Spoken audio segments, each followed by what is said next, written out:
పశ్చిమాసియా యుద్ధం మరింత తీవ్ర రూపం దాల్చే అవకాశం ఉందా? యుఎస్ నుంచి మనం చాలా ప్రకటనలు చూస్తున్నాం.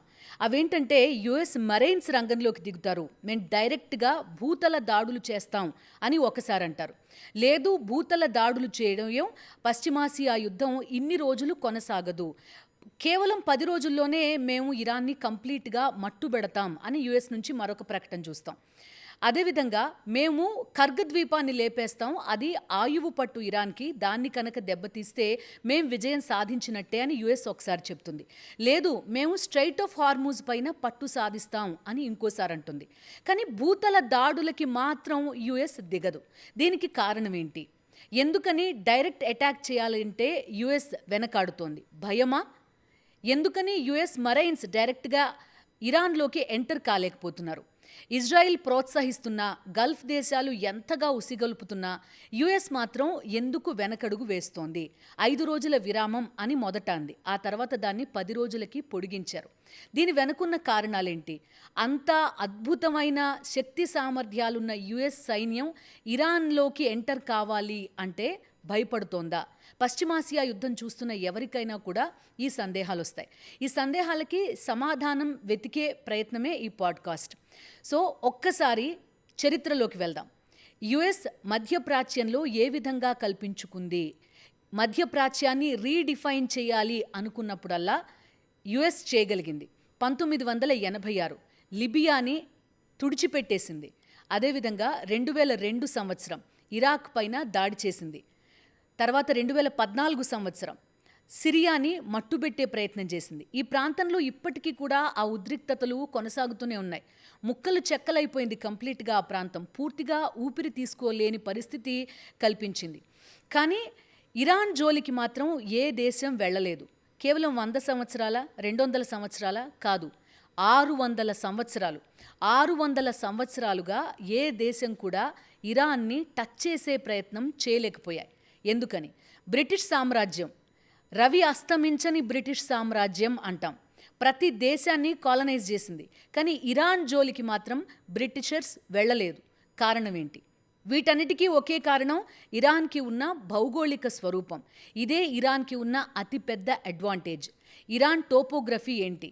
ఇరాన్కి అడ్డుగోడలా నిలుస్తున్న ఆ ప్రాంతాలేంటి? ఒక్కసారి చూద్దాం.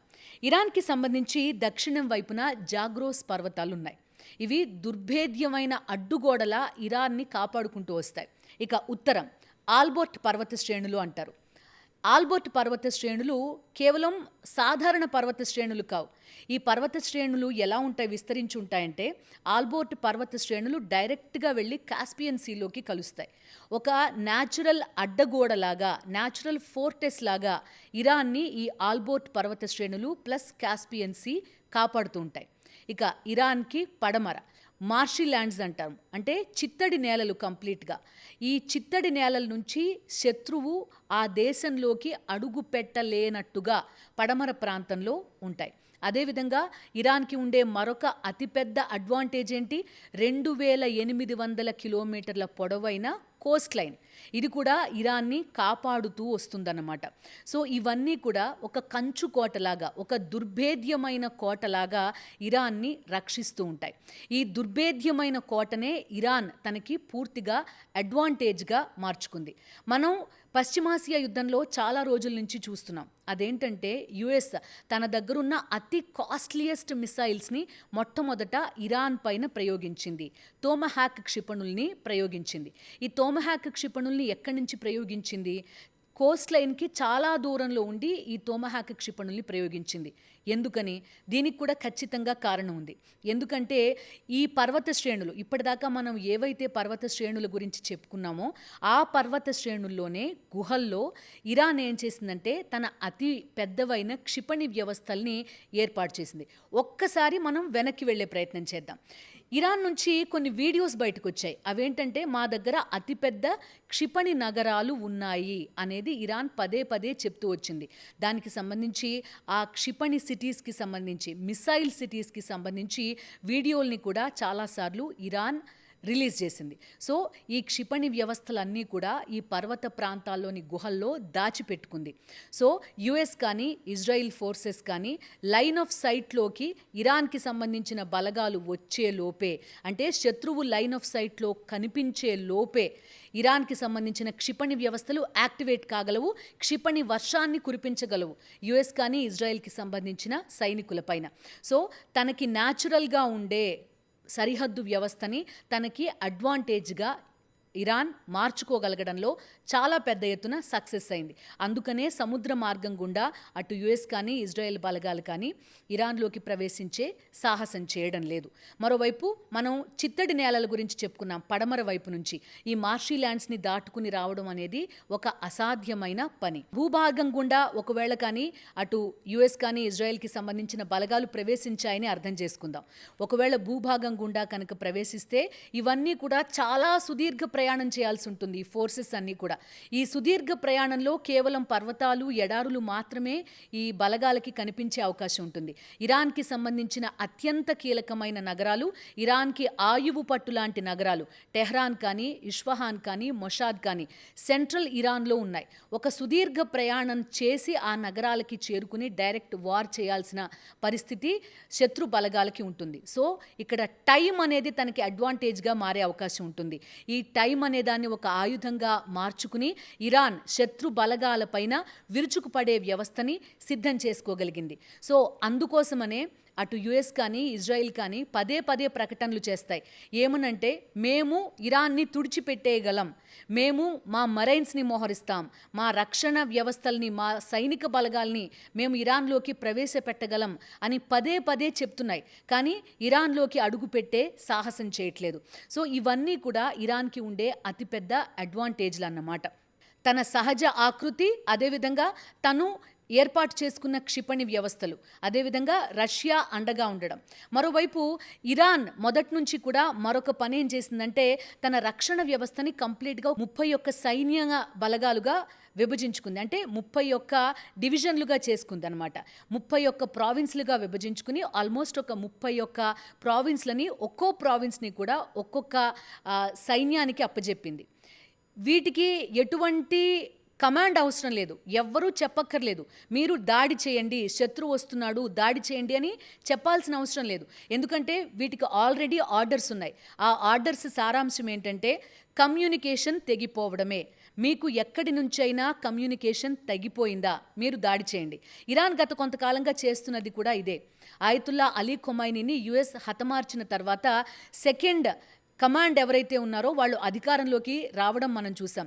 ఆ సెకండ్ కమాండ్ అధికారంలోకి వచ్చిన క్షణాల్లోనే ఈ 31 ప్రావిన్స్లలో ఉన్న సైన్యం కానీ బలగాలు కానీ కంప్లీట్గా యాక్టివేట్ అయిపోయాయి.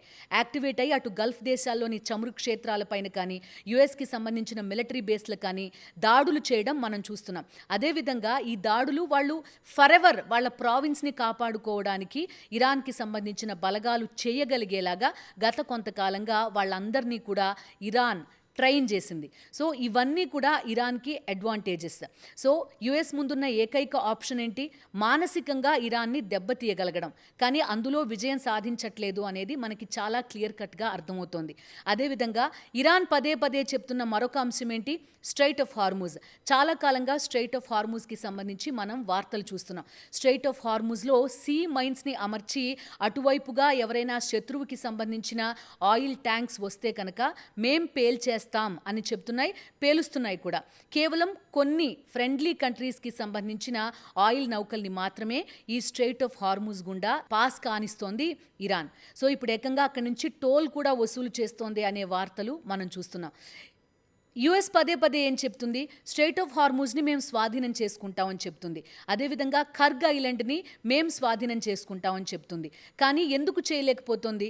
ఖర్గ్ ఐలాండ్ని కనుక కంప్లీట్గా బాంబింగ్ చేసి పేల్చేస్తే కనుక ఇరాన్ ఆయువు పట్టుని అంతం చేసినట్టు అవుతుంది అని చెప్తోంది. కానీ ఇరాన్ దీనికి ధీటుగా బదులివ్వడం కూడా మనం చూస్తున్నాం. మొట్టమొదటి నుంచి కూడా నిజంగా కనుక స్ట్రైట్ ఆఫ్ హార్మూజ్ని కంప్లీట్గా ఇరాన్ బ్లాక్ చేస్తే ఏమవుతుంది? $6 ట్రిలియన్, ప్రపంచ ఆర్థిక వ్యవస్థలో $6 ట్రిలియన్ మనీ, ఎకానమీ ఇలా ఫట్మని ఆవిరైపోయే పరిస్థితి ఉంటుంది. ఇరాన్కి ఉండే అతిపెద్ద అడ్వాంటేజ్ ఈ స్ట్రెయిట్ ఆఫ్ హార్ముజ్. ఇరాన్ చెప్పే మరో అంశం ఏంటి, ఇటు స్ట్రెయిట్ ఆఫ్ హార్ముజ్లో కానీ అటు బాబ్ ఎల్ మందెబ్లో కానీ ఈ రెండు ప్రాంతాల్లో ఉండే డీప్ సీ కేబుల్స్ని కట్ చేస్తాం అని చెప్తుంది. యుఎస్ కానీ ఇజ్రాయెల్ కానీ ఎప్పుడైతే తమ పైన దాడికి దిగుతాయో ఇలాంటి ఒక చర్యకి అటు ఇరాన్ కానీ ఇటు ఇరాన్ని సపోర్ట్ చేసే ప్రాక్సీ హౌతీలు కానీ ఇలాంటి ఒక చర్యకి పాల్పడితే ప్రపంచ ఎకానమీ ఏమైపోతుంది? యుఎస్ అందుకే వెనకడుగు వేస్తోంది. ఇప్పటికే తనకి స్వదేశంలో తీవ్రమైన వ్యతిరేకత ఉంది.